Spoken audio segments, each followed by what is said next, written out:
matimore gi jotendwa bende paro ni gin gi chuny mar tiyo ne jopiny koso telo ka Kenya ka ji donje telo mondo mi olos mana yore gi okan gik moko ne nyithindgi ere gima inya wach nikech makodho gi ka oganda ni matek imedo suru kae tikawo bilion madhi ne en bilion adi milion 900 idwa los go ot ma ok chwer ot mok chwer to ot mabe dhano dake maber. Lydia, abro wacho ni kizungu wacho ni you are drunk of power. Kata samore donjo kucha to gino meri.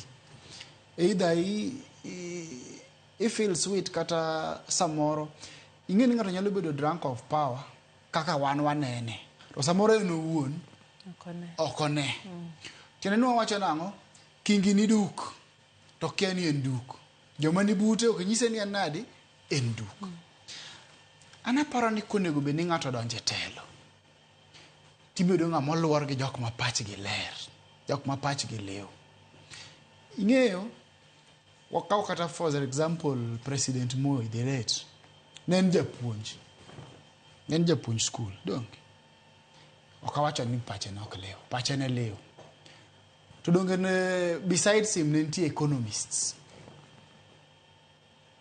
donge okinyal bedo president to nimedwa gado ndara to jatend ndara to bi ok en kata engineer kimi atelo kawuono to kwa udhi e migawo mar ndara to kawo engineer kachiel tatero kacha takete nikech ene mo elewa gima ndara en sani kwa wuoye winderni mokethre gin gi knowledge mane iro ni jatend migawo ok en engineer ikaw ministry of education kar mondo mi japuonj ngama elewa classroom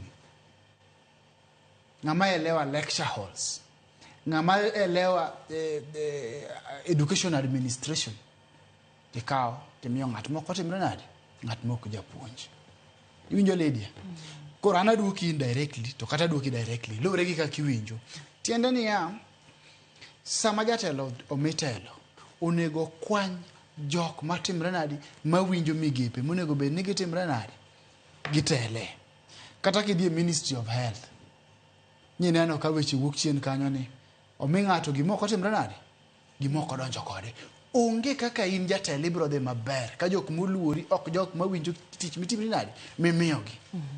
Nano bende nitiere wach ma wadonjo ne county dhano ka revenue kata osuru misolo